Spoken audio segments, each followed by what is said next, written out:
All right, good morning, Dad. Good morning. Today is Wednesday, July 16th, and we have 48 days left until Yeah, Trump does what? September 2nd, I think, is the D-Day in this case, or the when Trump says that if Putin doesn't come to the table, essentially accept the ceasefire proposal, um, he, Trump will impose 100% sanctions, both on Russia and secondary sanctions on countries that buy oil from Russia. Yeah. So anyway, that's the threat. And then, there's really not much of a difference between 100% sanction, as Trump himself pointed out, and a 500% sanction. With tariffs that high just kill trade. They just bring trade to a screeching halt. So it's his own version of the bone crushing sanctions. So, do you think he's actually going to do it? Well, it's funny, it's just most of the markets haven't responded. You'd think that this would have thrown the markets into turmoil, and they're betting that he's just not going to do it. And we're not just talking about the U.S. markets, but even the Russian market. Upon the news, I think that it rose. The stock market there jumped 2.3%. So it seems like most of the people who have money riding on this are betting that he won't. Now, I don't know, is how can he get out of this? He's made it, he's again staked his reputation on this. And Putin is not going to meet his demands. How is he going to get out of this? Maybe there's some sort of imaginative way, some sort of symbolic gesture, that he can declare his victory and then remove the sanction. Now, but in the wings, we have the true bone crushing sanctions, the bill that is being sponsored by our friend in South Carolina, Lindsey Graham, and Blumenthal. That's the other set, the co-sponsor of the bill, and that would allow him to impose up to 500% sanctions. Would authorize him to do that, and then also I give him a certain amount of leeway, but it seems like they're trying to maintain some sort of Congress's role in this. So if he doesn't do it, there's that other thing waiting in the wings. I don't know. I think it might happen, but it's just crazy. Uh, Look, again, China was faced with those kind of tariffs in the past, and they did not blink. In the end, it was the U.S. that blinked. And we've talked about that, the enormous leverage that China has over the U.S. So let's say that the that okay, we carve out an exception for China. Well, how is India going to respond to that? And we also will have to carve out an exception for ourselves, and maybe for the Europeans as well, because at least in the Lindsey Graham version of the bone crushing sanctions, uranium purchases were included, among the forbidden uh, Russian commodities. And the U.S. is one of the few things that the U.S. buys from Russia is uranium. So are we going to carve out an exception for ourselves? Are we going to deprive ourselves of, Russian uranium and find, I'm sure we're buying it from the Russians because that's where we get the best deal. So we're going to have to, in the end, kind of shoot ourselves in the foot. Or we carve out an exception, and this is going to look even worse. It'll be harder to persuade other countries to go along with it. If we make an exception for China, we make an exception for ourselves, and then maybe the Europeans, because look, the Europeans are buying Russian oil uh, through India. And somehow, okay, it's okay for the Europeans to do that. They know what they're doing, right? They know they're buying it. Everybody does. But they're okay. We'll carve out an exception for them. They didn't buy it. We'll pretend that they don't know or something, and we'll go after India. All of these create enormous obstacles to actually implementing this. But I don't know. It seems like Trump has really painted himself into a corner, and who knows what he did. He made similar threats as people like Lindsey Graham have pointed out about Iran, and he actually carried through on them, right? Right. I think it was 50 days, was it? Was that, I can't remember. 60 days. 60 days, okay, right. 60 days in that case. But at 60 days, day 61, the Operation Rising Lion commenced. So I don't know. A lot of people that I know the markets are shrugging it off. Um, but he just might do it. It just the Yeah, whole thing is so crazy, but he just might do it. right. Just speaking of Lindsey Graham, he said if Putin and the others are wondering what happens on day 51, I would suggest they call the Ayatollah. Just saying, like, look, Yeah, exactly what you're saying. Same thing with Iran. 61 days, then we bombed them. So I am kind of surprised that everybody's just like, oh, it's not going to happen. I guess the reason that the markets are rejecting it is because it's so suicidal. It's not in the interest of the United States. This doesn't seem like something that any rational person would do if you understand what the effects of these sanctions are, these secondary tariffs or secondary sanctions, how it's just going to, will it hurt the United States more than the Chinese and the Americans? The yeah, Chinese and the Russians, because the Chinese and Russians will continue to do business. It's just going to be right. damaging for the United States and the Western Empire, right? Yeah, no, I think there's no question about it. That's why the Chinese held firm when the U.S. first attempted these similar sanctions. It was a total of 145% for a while. Now, certain exceptions were carved out for laptops, for example, popular consumer items where we rely heavily on Chinese manufacturing. But still, there were a lot of other things coming from China, and the Walmart and these other retail chains were telling the administration, hey, these shelves are going to be empty soon. You really better do something. And then, of course, as we mentioned earlier, there are the rare earths. So, China holds the cards in this. And you would think that Trump would understand that. So why was he making this empty threat? I don't know. Again, he's painted himself in a corner. He's going to make himself appear to be a great fool. Maybe he's going to come up with some sort of creative explanation. Well, he does. Recently, his explanations haven't really worked very well, even with his own base. Right. Yeah, I just wonder if people like Lindsey Graham, do they really believe that these sanctions will have the intended effect of, I don't know, defeating Russia or reestablishing, U.S. primacy, global hegemony? Do I they really think believe so. that? I get the sense that Lindsey Graham is a true believer. He just believes in American power. That's what he's all about.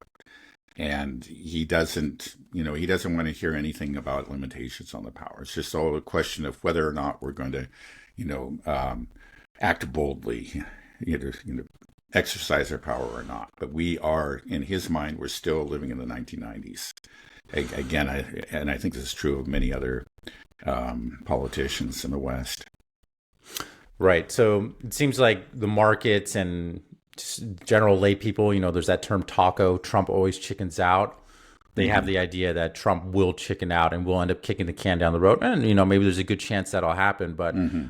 I wouldn't be too sure just because, we saw what he did with Iran. We know that the neocons now have his ear. Lindsey Graham is now his foreign policy advisor. So I don't know. It might actually happen. And I almost kind of want it to happen, like we said last time. Like, just do it so that way we just see it blow up in our face and maybe we can avoid an all out war and there might be some economic Mm-hmm. meltdown. And then we have to scramble and resolve everything here domestically. And then we can't engage in these proxies. Right. What? Yeah.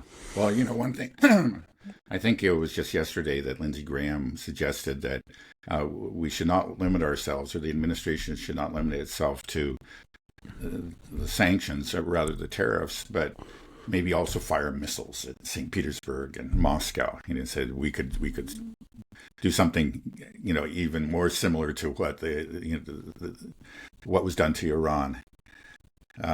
Now, so far, the administration is saying, we're not doing that. Of course, there was that report about Trump and a phone conversation that he had with Zelensky, in which he actually asked him, hey, can you strike Moscow or St. Petersburg? Yeah, I heard that. And then there was some follow up on, like, will you give missiles that will reach into strike Moscow? And then Trump's like, oh, no, no. But do we have any idea on the types of weapons that we will be providing Ukraine? I mean, is there talk of actually doing some long range missile strikes back into Russia? Are we back straight where we left off with Biden? I think we are. I did see a report yesterday that the restrictions on the ATACMS would be lifted. But now apparently the Ukrainians have only 18 ATACMS left. And we've seen how well the the Russians were able to defend against them. So I don't think that's a great threat, but it is still an escalation. Is again, as we've explained many times earlier, those ATACMS require direct U.S. involvement. So when an ATACMS is fired into any, whether we're talking about pre-2014 Russian territory or other territory,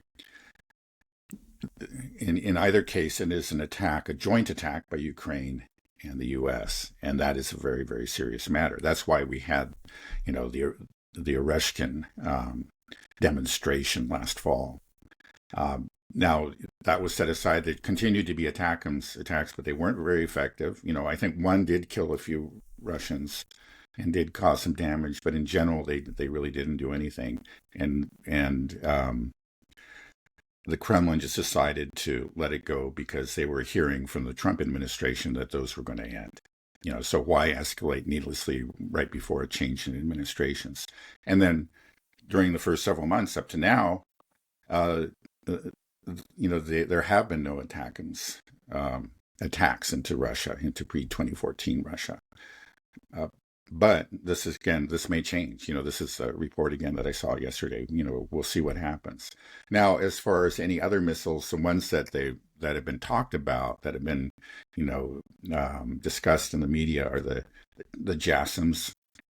Okay, these are air-launched to surface missiles. The standard JASSM has a range of approximately 360, 370 kilometers. Now, that is not enough to actually strike Moscow. To get to just the outskirts of Moscow, firing right from the border, which is actually probably not possible. The F-16s that would have to launch these probably won't risk getting that close to the border. But let's just say, for argument's sake, that it could go right to the border, and a 500-kilometer missile could get to the outskirts of Moscow, like the southwestern corner of it. So that, for example, is what the Taurus missile, which Germany produces, could do.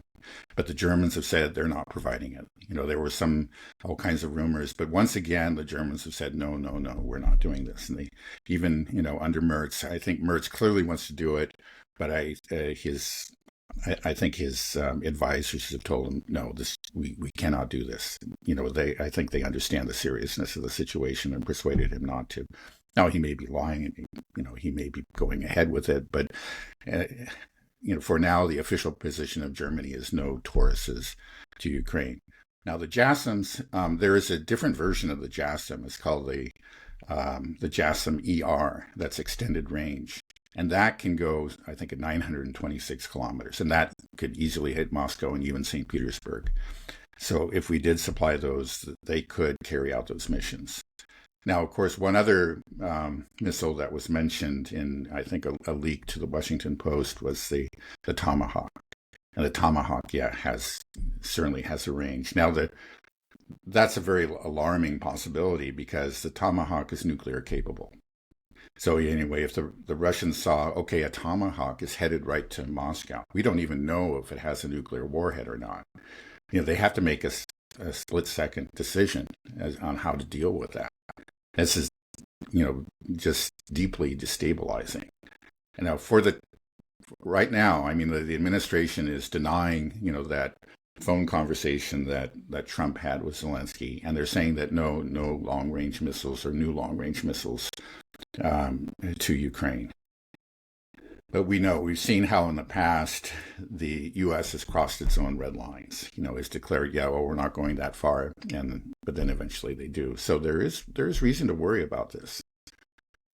Yeah, something that worries me as well about it is that because this war has been going on for so long, and we've seen different types of missiles fired into Russia, that people start to get acclimated to it. It's not such a big deal. And then we just bombed Iran, and people are like, look, nothing happened. We just bombed Iran. And then this whole conflict in the Middle East has just been kind of going on in the background that's occupying people's mind. We got the Epstein case, all this stuff. So it's kind of lost in the noise. So, even though that this is just major news that we might be escalating and marching towards World War III or in nuclear war, it kind of falls in the background now. People are Or just I think if somebody says to the average person, "Oh my, did you hear that we might give Tomahawk missiles or JASSMs or Taurus missiles to Ukraine?" Because people are like, "Yeah, that's fine, right? We're probably doing that already." I don't know. It's like that thing's just been kind of going on, Yeah, right. and I think that's scary. Yeah, You get adjusted to the acclimated to these new realities, and then just becomes easier to just keep on pushing closer and closer. Because yeah, hey, there's no mushroom clouds yet. No mushroom clouds yet. yeah, right. Boom, Yeah. mushroom Yeah, cloud. no, people get used to war. They get used to escalation. It's kind of like the boiling frog, especially in the case of Ukraine. It's been incremental. Uh, Early on in the conflict, Biden, even said, "Oh yeah, no, no, we're not sending tanks." Hey, what do you want? World War III? And of course, they ended up sending tanks. Not very many, but they sent 31 Abrams tanks. So I think nearly all of which have been destroyed. They really didn't make much of a difference. And of course, that's another thing that we found out. I guess we should be thankful for it. If there was a weapon system that really made a difference and really hurt Russia, then we're in serious trouble. That's the thing. If the neocons actually succeed in one of these escalations and really, potentially changing the outcome of the war, then Russia may very likely, respond in kind. You say, okay, yeah, you have been striking our territory. We've put up with it, but now you're doing some real damage. Okay, we're going to strike Romania or Poland or even, a base in Germany or something like that. And then we're, in a serious fix. So let's just hope that these escalations, these new weapon systems continue to fail. Yeah, well, we don't know if there's going to be any introduction of new weapon systems, right? It's all kind of Right. speculation right now. The Right. Taurus, So far, JASSMs, whatever. yeah, I think actually so far, like the administration's saying no, no to the JASSMs, no to Tomahawk. But we've heard those no's, and sometimes they're like we heard them under Biden, and as often as not, well, he almost always he ended up supplying the system anyway. Maybe later down the road, maybe he had already made a decision but just didn't declare it. So who knows what's going on? But the official stance is no, we're not supplying any new systems now. And so now we're going to supply weapons, but I don't know that actually anything has changed on the weapons supply front. It's just not clear. It's all very vague. And we did get that statement about the stockpiles running low, and the suspension of supplies of certain categories. I don't know. As far as I know, that's still in effect. We got these very vague statements, very confused explanations from Trump. It's not clear to me that anything has really changed, and that okay, yeah, the new system is that apparently is that NATO will buy American weapons, rather than America simply supplying them directly. But that was already happening, and the Europeans were already talking about that. So this whole, the statement about weapon supply, I don't see it as a major break with the past. It was something that we could see coming, and here it is. And I don't think it's going to make any difference because, whatever the politicians say, there are these supply constraints. There are only so many of these different weapons. Very few of them are being produced. One of the weapons that was mentioned specifically by Trump was, the Patriot weapon systems. And he used some very vague language. He said 17 Patriots. What's that supposed to mean? Are we talking about 17 Patriot missiles? Are we talking about 17 Patriot batteries? Are we talking about, there are different terms, so it can get kind of confusing when you're talking about Patriot missile systems. But then above the battery is the battalion. Now, probably he's talking about batteries. It would be ridiculous if he's talking about missiles. Now, a battery is a collection of 4 to 8 launchers. Usually 6, and command center, some antenna masts. And there's probably some other component to this, but that's essentially what it is. And a radar installation, actually mobile radar. And that makes up a battery. I think So that's probably what he's talking about, but we just don't have them to spare. And what they're specifically, saying, okay, and the Europeans certainly don't have them. Germany, I think, has promised two batteries, if I understand what they're saying. And and then the idea is that the Americans will replace it. So sometimes, okay, they don't actually, the Europeans don't directly purchase these systems from the U.S. because that's going to take time. The U.S. will have to make these systems, and we know that can take months or years. So the European countries spare what they can, and then with the understanding that the system will be replaced by the U.S. down the road. So this actually doesn't sound like anything that the Russians should be worried about. This is going to be a very slow process. There's going to be a trickle of weapons, and nothing much is going to change. Are the Ukrainians able to operate these Patriot batteries completely independently, or do they need, No, I'm pretty sure. technicians? I think they do. They're very, very complicated systems, and they require a large number, several platoons to operate them. You have one platoon just working actually on one component of the system, the radar or the command center, so that's, I can't remember the exact number, but you need um, quite a few people to work on these systems, and they're very complex. I think there's no question about it that actually, I know in the past, there was some question about whether or not U.S. technicians had been killed in the strike. We never got a clear answer, but yeah, there will be U.S. personnel there. Do you think that Russia is concerned at all about the supply of Patriot missiles? I mean, that to me it actually seems like it's a good thing for Russia. It's like, okay, the NATO, who we are at war with essentially, they have very few air defense systems and air defense interceptors. They're firing something like 500 missiles and drones into Ukraine every single day. So I mean, yeah, Yeah, just have to send them all to Ukraine. Let them burn them all up so they have nothing left, right? I yeah, mean, yeah. this I don't think they're also. worried. Right. It hasn't. It's always underperformed. It's really not a terribly effective system. I know that even the Israelis that complain about it and think that their own systems, like the David Sling, are superior to the Patriot. It's not even clear that the Patriot even played a role in the recent war against Iran. Um, Now, yeah, and then the other thing is that if the number of interceptors is so limited, which we know that's a fact. There's just no question about it. What Trump managed to promise 10 interceptors in an earlier conversation with Zelensky, that's something. One of these launchers can fire up to 12 PAC-3. Those are the kinds that actually, take out incoming or try to take out incoming ballistic missiles. So, it's enough for one launcher, and it could fire them all in a matter of seconds. It's just nothing. It just shows you how limited our stockpile is that he even said that.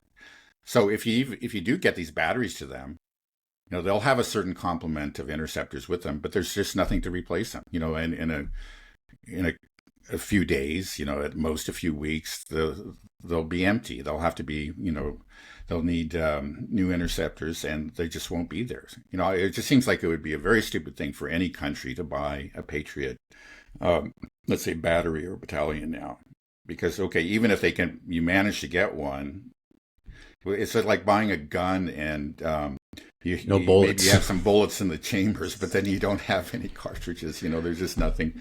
Once you fire it, that's it. What's it worth? Right. And this Patriot system, this was one of the crown jewels of our MIC that we were Yeah, exporting to all these countries. yeah. So it's But got they're to be very a huge expensive. book. Uh, one battery is what $1.1 billion.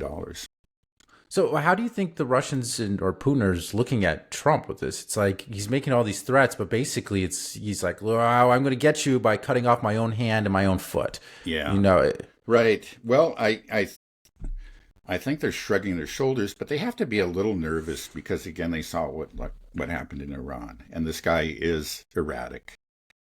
Probably nothing will happen. It's a lot of empty boasting. Okay, probably, but we can't be sure. The tariffs will not be imposed. Maybe they'll just be imposed on Russia, and we'll be forced to buy uranium from somebody else or something. I don't know because we do so little trade with Russia. Um,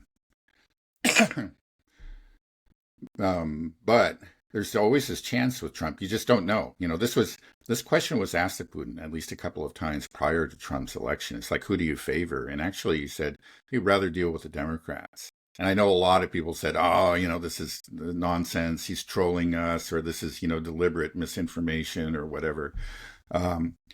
But people argued back then, it's that, yeah, they actually would. They know that Democrats are terrible. They're very hostile to Russia, but they're also very predictable. You just know what they're going to do. And that's something they can deal with. The Russians can plan for this. They say, okay, if this happens, this Democratic administration will respond in this way. We can be 99% sure. Now with Trump, you never can be 99% sure. He's a loose cannon. He just may do so. He might actually try to negotiate and a peace settlement. But on the other hand, he might just to demonstrate his toughness or to get himself out of some domestic scrape, he might just press the button or launch these long-range missiles. You just never know. Yeah, I mean, when I saw that Lindsey Graham saying like, "Oh, ask the Ayatollah what happens if you don't do what Trump says," my initial mind was like, "Oh my God, is Trump actually? Would he actually do something like bomb Moscow or St. Petersburg? Maybe not. I mean, not us directly, but give Ukraine the capability to do that. Could that be what happened? And you would just be like, I warned you."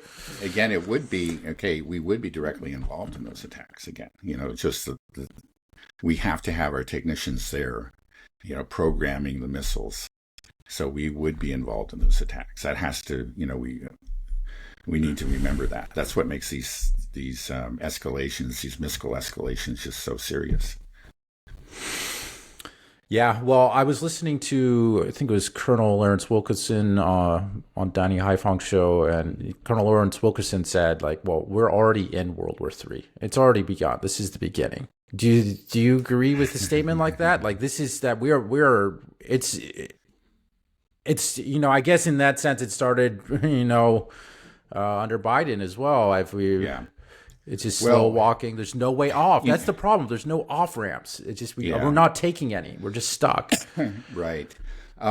He may very well be right. I think history will be the judge. If it's not inevitable that these wars will escalate to the level where other countries are drawn in, like for example in Ukraine, that NATO becomes involved directly. There's always that risk, and I think that's one reason why the Russians have tread so cautiously there. They've been they haven't made any big moves. I think it was Eve Smith that said, like, when you're around a crazy person, don't make any sudden moves.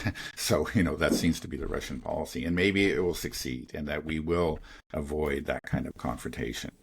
And then in the case of Iran, that's such a mess that I think it's inevitable we're going to see another round. This war is going to reignite. Now, it still doesn't mean that it's going to lead to World War III. But who knows? I mean, we are treading, we're walking a tightrope here. We're right at the edge of the abyss. And I think that, history we'll see. We'll look back at this, and a lot of people may say, yeah, Wilkerson was right. World War III, began back then. I hope he's wrong, but he may prove to be right. Do you think there are people in the administration that want World War III? Like, that is the goal, the end objective? Or people like Netanyahu or Zelensky, maybe they think this is the only way out? It has to be just in some kind of big ball of fire? Yeah. Well, I think there's no question that Zelensky does want to bring in. I think he understands that's his only way out, the only way to win. He knows that Ukraine cannot win on its own. Actually, it's not on its own, but you can't win, with the current arrangement. Just the West supplying, intelligence and training and weapons and so forth. This current arrangement is failing. The Russians are advancing. They're advancing faster and faster, and he can see the writing on the wall. So his goal has long been to draw in the West directly.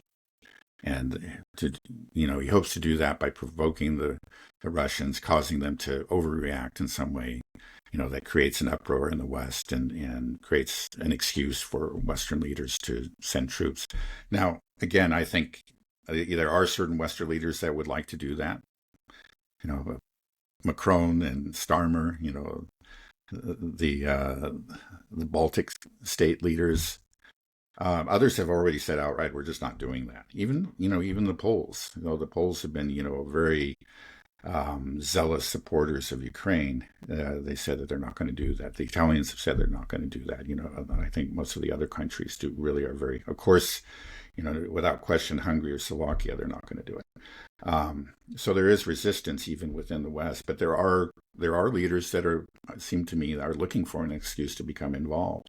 Now, again, as we pointed out, the problem for them is that they just don't have the means. Their own militaries are going to tell them and have told them, we just can't do this.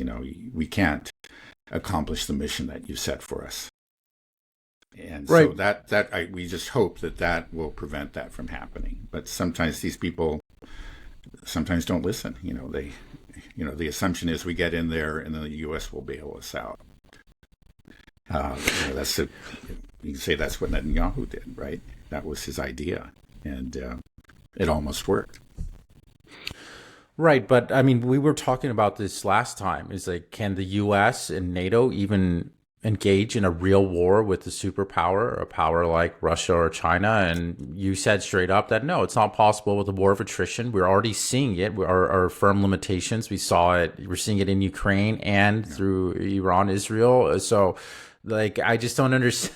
I mean, there's the only thing that card we play is it just comes down to like, okay, the only thing we can threaten the world is blowing it up with nukes. Like that's really what it comes down to. Like, if this begins to escalate and, all of a sudden China, the manufacturing power plant of the whole globe, gets involved and starts, pumping weapons into Russia. I mean, already Russia doesn't need the help. They already can do it. They can outproduce all of NATO by themselves. So I don't know. The whole thing is just, I feel like we end up kind of recovering the same ground here. Just like, what are we doing? What are we doing? The empire is just insisting on going down this insane path that's just completely contrary to reality. And we're just wondering, like, why can't they see reality? And reality keeps on smacking them in the face gently over and over again. Hey guys, you're out of interceptors. We're out of men in Ukraine. We're running out of artillery shells and just getting hit over and over again. Terrorists didn't work. You can't beat the Houthis. But it doesn't. It seems like we just have a one-track mind, and we just keep on plunging forward, and we're just going to expend everything, completely empty all of our munitions, all of our money, until, let's hope we just don't go nuclear. That's the path we're on. We're just on this treadmill. I don't get it. I know. It's the civilian leaders.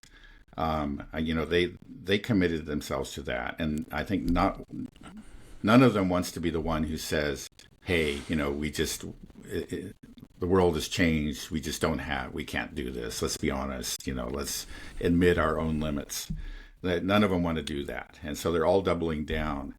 And maybe some of them kind of understand that, okay, this isn't working, but they're just perhaps thinking, well, I don't want to be the one, while on my watch, I don't want this to happen. Let the next guy accept responsibility for defeat. Politicians do that kind of thing all the time. Now, and I think, in general, there still are enough realists in the various military establishments saying, hey, we only have so much, we can't do that, both in the U.S. and in Western Europe. So you just hope that eventually, like when we will, the end result will just be exhaustion of the West. It's military stockpiles entirely depleted, and government coffers empty because we've just spent so much money, and maybe the dollar threatened, or maybe even broken by then. At that point, it could be just you'd hope that they're just sort of like this. The reality will be such, it'll be so overwhelming that we'll just have to fold up our tents and go home. But Yeah, it's just just looking at again the people in charge, you just don't have a great deal of confidence so that if it actually comes to that, there will be a temptation to go nuclear. I don't think that's going to happen, but there is going to be a temptation to do something very reckless. Yeah, I mean, you say that no politician, civilian leader, wants to make this hard decision, but I just feel like it's the popular decision. Doing something like continuing the support of Ukraine in this conflict is not popular with Trump's base. Bombing Iran wasn't popular with anybody other than Well, the actually, that's not Zionists. Other that's than okay. That's not entirely true. I mean, the idea of bombing Iran, becoming involved, the polls showed that everybody was opposed to it, even the Republicans. But when he did it, and it was apparently, superficially successful, the polls showed afterwards that something like 85% of Republicans approved of it. I think that we have a tendency, I do, and everybody else does within this, let's say, dissident alternative media community, to maybe overemphasize the importance of foreign policy. That's something that we're focused on, but most people aren't, including Trump's base. Now, there are some people, and Steve Bannon and Marjorie Taylor Greene, of course, Tucker Carlson, that are focused on this and were highly critical of the attack on Iran. But by and large, the base supported it. That's just the truth. Um, but they supported this one mission. I think Trump understands. Yeah, these kind of things are popular. Go in and bomb them, and then fly back home, and then declare victory. But a longer, messier war would be something entirely different. A war that led to the the blocking of the Strait of Hormuz, for example. This would be disastrous, and I think Trump understood that, and you could see his alarm. He was starting to worry that that might happen, and I think that's why he pushed hard to shut it down. And the Israelis were willing to go along because they had their own problems. yeah, well, I just feel like it to me. It's just such common sense to if I was Trump, hop on a plane, go visit Putin, and then go visit Pezeshkian and the Ayatollah, go talk to Xi Jinping. He was talking about it. We want to be friends with these countries, with Mm-hmm. these superpowers, work with them. You could do that, and then he'll be, Trump the Incredible, and then and it will actually be deserved. And I Right. think it'll be incredibly popular. I just don't understand why nobody wants to take that path Yeah. when the other path of confrontation is just, it just destruction for your own country and your own. So I just maybe Yeah. we're being Well, I too think it's rational. yeah. Well, I think you're right. I mean, it could be very popular. The problem is it's not popular within the elite. It's not popular within the donor class, and these people have an outsized influence. We like to think that the people have their say, but the people they have an impact, of course, on what the policies of the government, but it's a surprisingly limited impact. The truth is that so much of the establishment is impervious to these things. And like when a politician is elected to office, maybe on a populist platform, there are very few that actually withstand the pressures that they're subjected to. The people that come knocking on their door and they want to be part of the crowd. They're often, especially a new congressman or whatever, he's he's nervous. He's kind of lacks confidence, and then he's told, "Hey, for this to work, you need to, um, work with APAC, and you got to do this and this will." And most of them succumb to all that. I mean, that's the truth. The people like Ron Paul or Kucinich, on the Democratic side, or Thomas Massey, they're very rare. The people really stand by their guns. They're very rare, and so there's just that we have, I think, throughout the Western world, there is a real growing gap again between the political elites and the common people. And yeah, the common people don't want this to happen, but you can see it already in these countries. These moves to send more money to Ukraine and whatever, they're not popular. They're not a response to any sort of popular pressure, quite the reverse. But these people like Starmer and Macron are, for them, that's their main mission. It just doesn't make electoral sense, but they don't care. They say, okay, I, I'm going to be here. I still have my term. And during that term, I want to do these great things. The people be damned.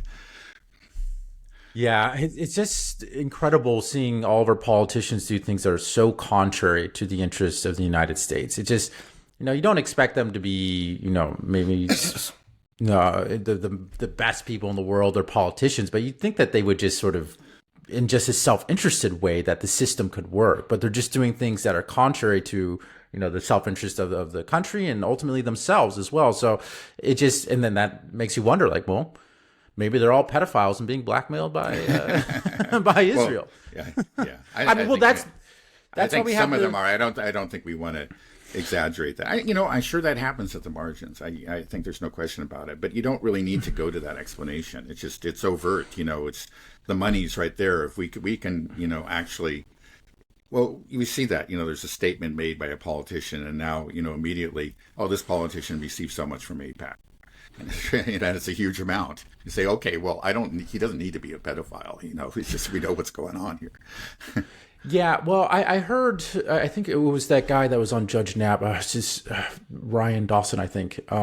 He was saying that it's not even so much that, all of the congressmen and senators are pedophiles that were filmed there. It's it's the elite donor class, actually, that you need to control. And then through them, you can control the politicians, so you have to have these just few powerful elite people that just have tens of billions of dollars that can just, have undue influence with lobbying power. And those are the ones. But yeah, let's talk about Epstein a bit. I mean, do you think that this can break America? Because this story is not going away, and there's a lot of noticing going around. People are noticing, like, hey, what is going on here? We were promised all this stuff, and everybody's starting to realize that there's some connection with Israel. And you see the Zionist propagandists are pushing back really hard. Everybody's all of a sudden like, nothing to see here, and everyone's like, well, now there's something definitely we need to see here. And this isn't going away, right? I mean, well, no, Trump wants it to go away, but it's not. This is the first time that we're talking about Iran. That really was not. There were criticisms from, again, maybe the more intellectual part of the MAGA base. And that may be meaningful, but by and large, his base supported him. Actually, again, 85% approval of what he did. Now, in the case of Epstein, no, that's not true. This is really hurting him. This is the first time where his base is starting to turn on him.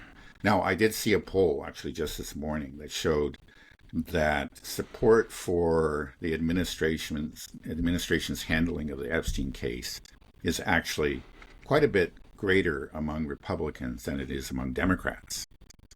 You're getting all these stories about the angry base, but Democrats are actually even more disapproving.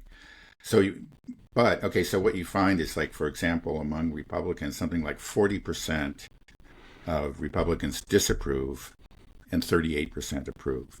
Among Democrats, it's something like 56% disapprove and 26% approve. But I think, just looking at that, because you always have this partisanship. He's our guy. He must have a good reason for it. You got to stand by him. Don't criticize him. And there are a number of people that will reflexively, but still you had a majority of people disapproving, even, among his base. So I think that's hugely significant. It shows that he has a real problem. And, his efforts to just kind of shrug it off and blame it, pin it on the Democrats, they just haven't worked. They're ridiculous. The thing is, look, we all remember that I think there was some sort of press conference where those binders were handed out to the influencers, the Epstein files. And then we had Pam Bondi saying, I have the list on my desk. You can't just will that away. Everybody remembers that. So you've got a real problem here. Maybe it was of your own making. I know some people like Michael Tracy. He's a very interesting guy. He's not certainly not an establishment kind of person. For example, he was very, very, very critical of the J6 persecutions and supported the pardons. But he thinks that he believes that there was nothing there, that it was just Epstein. And he makes a pretty strong case. And I think it's true. Like, if you dig down real deep, you don't have firm evidence, proof that, we had this Mossad operation. But On the other hand, I think there's reason to strongly suspect it. Let me just put it that way. That there's Yeah, just, yeah, 100%, of course. yeah. I wouldn't say There's no. 100%. I don't quite go there, I'm, but I I'll say go there's there. you have very powerful circumstantial evidence. You have somebody who was at the pinnacle of power. Like Epstein was a member of the Trilateral Commission. That's when you talk about like the secret cabal that's running the world. That gets exaggerated, but like the Trilateral Commission is closer to that than anything. What He is was that? at the okay. It's kind of a it's an international, basically it was a coordinating committee that was created back in the 1970s, I believe. I grew up in Berkeley, so back then leftists worried about those kind of things and talked about it. The Trilateral Commission, that it was supposed to coordinate the U.S. and then its allies, and sort of to just manage world affairs that way. So it's still there, and it's very powerful. Have very, very powerful members. And he was on it, so he knew all these people. He was friends with something like 3, 4 different Israeli prime ministers. His father, well, not exactly father-in-law, I guess saying Maxwell was not his wife, but his partner, his girlfriend, was. Again, it's not proved, and I have to admit that to Michael Tracy, but there's just very powerful circumstantial evidence that he was closely connected to Mossad. So you have this. We know that he was, was collecting these underage women. He had these connections with these powerful people. We know he had these big parties. We know that he had, again, this has been shown in court documents, that he had these secret cameras and so on and so forth. So there is very powerful. Maybe you don't have absolute proof, but everybody is, you have some people like, the establishment like New York Times saying this is just a wacky conspiracy theory. Say, no, you look at this and you say, like, it would be strange if this didn't happen, if there wasn't some sort of blackmail operation going on. Yeah, Again, and we just can't the prove testimonies. it, but I think that's probably that it is. I can't be 100% certain, but I think that's what's going on, and people have a right to see the files, And then so another thing is that, what was that deal about Elon Musk and Trump's on the list? And then when that happened, I just noticed that Trump just didn't say anything. He was just trying to avoid it. Say, well, wait a second. Maybe that's what's driving it. There's two things. I mean, there are two very. When you say, okay, the administration said nothing here. I think you have every reason to be very skeptical, not just because, of the circumstantial evidence, but you think about, well, if in fact the Mossad was involved, if in fact Donald Trump was on the list, then of course they're going to try to shut it down, right? So I think people are very, very right to go after them. And maybe not as much as they think, but there's obviously something very, very fishy for many reasons. Something's really wrong here. And his base and everybody else has a reason to not let this go. They should keep on hounding Trump. Yeah, well, it's fully front and center in public discourse now. I mean, everybody's going on about no one's. I don't think they're going to let him get away with it. So I just wonder, is that going to break the government? I mean, like, what happens because what we're saying is that our government is actually controlled by pedophiles that are being blackmailed by Israel because our elites, our donor class and politicians, or even the president potentially himself, they raped children on this island. They did, and there's videos of it. It's so messed up. It's so crazy. And like, that's just, and you can't just say nothing to see here now when that is, and the more that people say that, more and more people are coming to the conclusion like, Right. well, I guess it's real. All of it's what a sick country we are that is controlled by blackmailed pedophiles. That's nuts. That's I mean, and I'm starting to like it's got to be true to some extent. I mean, it's gone to the point. I was listening to a comedy podcast show, and they're just laughing like, like, why did we bomb, bomb Iran? We're like, well, why do you think we bombed Iran? It's like, well, because all of our politicians are pedophiles being blackmailed by Israel. Obviously, it's clear. The people are making that joke. It's just like what are we even talking about? It's like, that's just the joke. It's like, yeah, of course, yeah. Well, we do like, why do we do that? It's like, oh, well, Israel wants to do it, and they got footage of all of our elite, raping kids. Yeah. Like, what? Yeah. And it's just like, again, it's like, if there really is nothing there, then you should be totally transparent. You should appoint a special counsel, and they're resisting that, which makes, again, there are reasons to be suspicious. Right. Very powerful reasons to be suspicious. Right. So the more that it goes on, they're just going to just keep on denying, saying nothing to see here, nothing to see here, nothing to see here. And the people that say it the loudest, you see it online, are, the people that are in the Zionist camp, which draws that connection to Israel again. It's more and more. It makes me wonder, do you know people like Ben Shapiro or Laura Loomer, these Zionist propagandists out there, that do they believe what they're saying? Do they think that, actually, Jeffrey Epstein had no ties to Mossad at all? Or do you think that they're aware, they're complicit, they have to, God probably know, and they just, it's messed up. I certainly wouldn't put it past them to lie on something like this. Lie for Israel. I don't think there's certainly possible. But I mean, it's we don't know, but there's something wrong. There's something. Maybe it's just Trump there. There was somebody reported that he actually saw some like Polaroid photos of Trump with topless underage girls.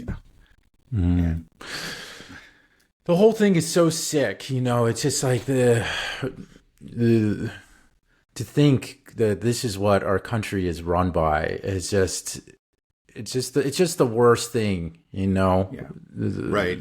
Oh, again, I don't deny, I think it's probably true that at least some of what we see is a result of direct blackmail. It's something that intelligence agencies do, and there's just no question about it. But people are right to put the administration's feet to the fire on this. They should keep on demanding transparency. I completely support it. But again, it's just so much of what's wrong is out there in the open. We don't have to reach for this. This is not what our arguments depend on. So much of what the corruption is there for everybody to see. Yeah, keep on pushing him on Epstein. I agree, but. Let's not forget. It's not like that's what we need. Of course, it would be a real blow. It would be a huge blow if that came out and we found out that these suspicions were confirmed. But even absent that, there's just so much out there, so much open corruption and manipulation. Right, but a lot of that corruption and manipulation, people can't see it as openly, or doesn't hit as home as much as the fact that we're talking about. Our elite, our leaders raping kids on an island and then being blackmailed for it.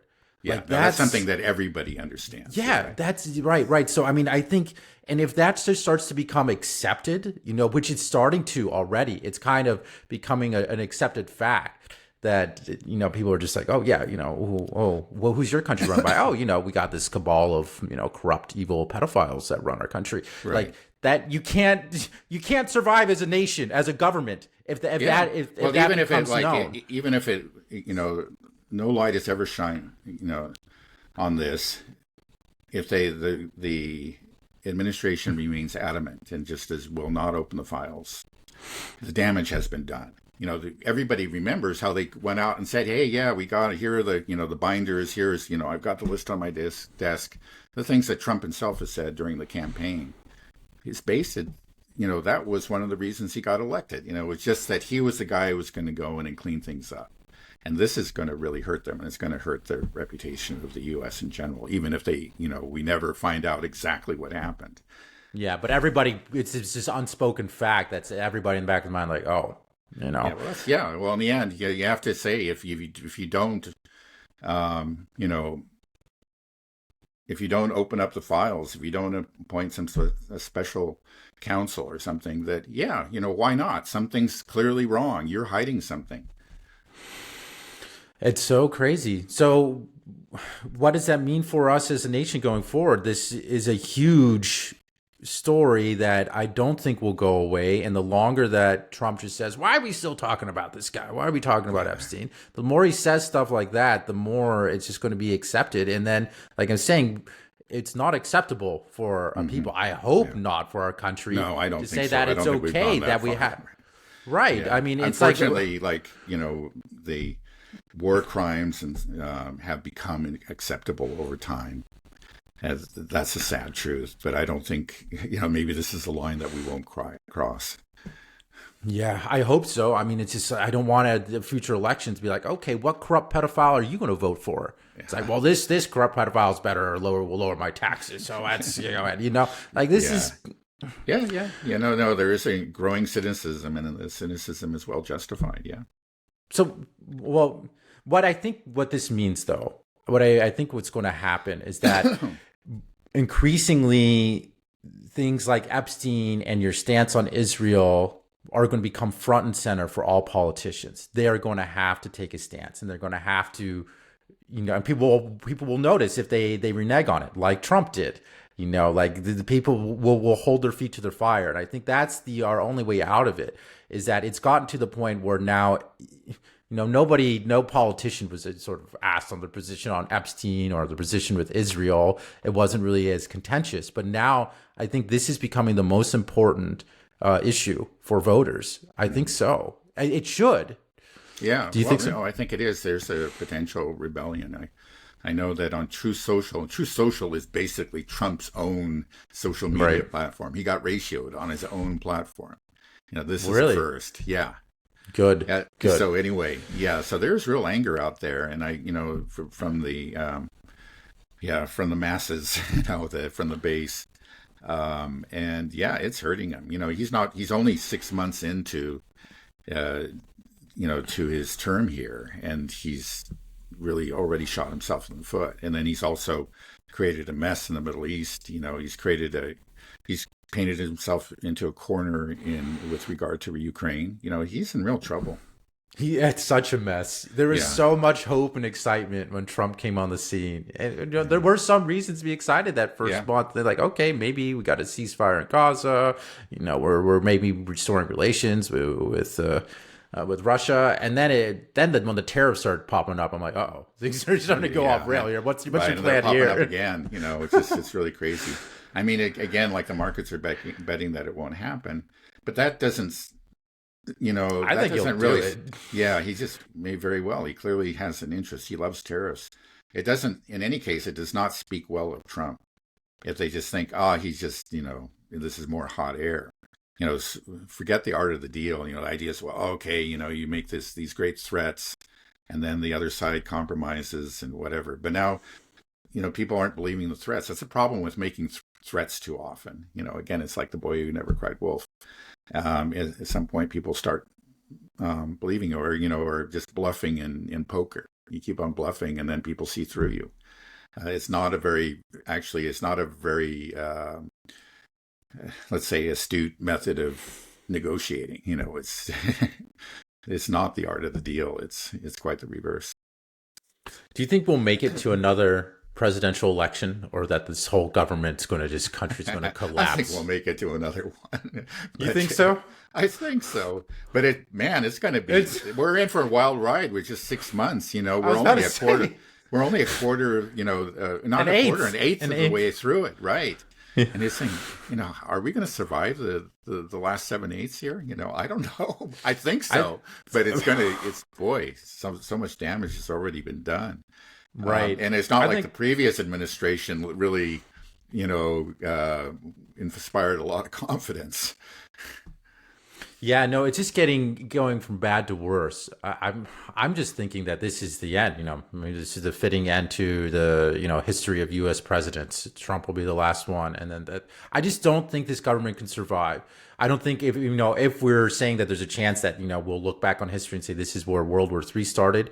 If we see ourselves continually go down this path with Russia, Iran, people want to think it's over. We know it's just sitting there waiting to start back up again. It's just a matter of time before it does, and that can sink everything. We got this trade war with China, and it's just been so clear with that BRICS has now just said we're done. They know who the United States is. They know that the mask is off. They're aware of their position, and they're like, okay, we're done. We just got to make sure that we just try not to have nuclear weapons flying, but we can't deal with the United States anymore. That's the consensus of the world. It's just over. And then on top of that, you have this whole, the Epstein stuff, the whole fact that our government is one nation under blackmail, right? I mean, this is, we might be, there. We have these pedophiles that are in charge or that have undue influence over our country. And that they seem to be being blackmailed by Israel. And that you just can't have a country if everybody's aware of this. You can't have a government that is like that. So it's just it's done. Well, I think the days are numbered, but sometimes again, governments can last a lot longer than you sometimes would think, just out of habit, out of inertia. I mean, it's just like, a lot of people stop really believing it, but it's just like, this is the machinery that's been set up. A lot of people are profiting from it. Yeah, they don't believe in it. They even feel kind of dirty associating themselves with it, but that's where they draw their checks. And things could go on for a long time. But then, of course, if the dollar really crashes, then it's maybe when you can't draw the check that the revolution will really occur. Right? Yeah. I think we're just so screwed, and this government is just evil. It's just so bad in so many ways. There's no redemption for it. It's disgusting. It's so disgusting that this is where we are as a country. What a disappointment. Yeah. It's just unbelievable to me to think that this is America now. Yeah, no, it is. I think very few people could have imagined the depths to which we've descended. Even 10 years ago, it was, I think 10 years ago, you could see we're on the trajectory. Maybe I should say 15, 20 years ago. It was still very hard to imagine that we would end up where we are now. There already were obvious problems, and there were reasons to be very angry. Of course, we're talking about the Iraq War and so forth. But it's amazing. And I think it's only going to get worse. We keep on thinking, or sometimes I find myself thinking maybe we've hit rock bottom. We always keep on descending. One of the things is like the crazier things become, it's just like people get used to the craziness. Right. And, you were talking about too, what's happening in Ukraine and in the Middle East. We have become used to war crimes. We've become used to escalation. People have just are habituated to it. And there was a time where there would have been a great deal of alarm. There would have been a huge, there were protests and so on. But it's just, you don't see it. People shrug their shoulders and say, yeah, that's the way these guys are. This is what happens, And they start to think that's normal. What's happening is normal. Yeah. I mean, same thing on the financial side with the debt. People just don't think about it anymore. Right. And people used to be worried about it when it was much smaller. And now it's just so huge and it's just so completely out of control that everybody looks the other way when it's, Do you think we'll get to a point where people will just be like, I'm just not going to pay my taxes anymore because I don't want to pay my taxes to protect a bunch of pedophiles that want to support a genocide in Gaza because they are being blackmailed, Yeah. Well, that's happened in the past, like people some people protested the Vietnam War by not paying their taxes. But the thing is, the IRS comes after you and makes you pay. They just seize the money. That's the uncomfortable truth. So I don't think, it'll happen on the margins, but I don't see that happening on any large scale. Things will have to get even worse, a lot worse, I think, before that could happen. Okay, well, like we said, we're only 1/8 of the way through Trump's some term, so probably by the time we get 3/8 on the current trajectory, things should completely fall apart. At the current rate. Yeah. Okay, well, I think we can end it there, unless there's any parting words. No, I think we can end it here. Yeah. Okay. All right. Thanks a bunch, Dad. Have a good rest of your day, and I'll talk to you soon. Okay. Bye-bye.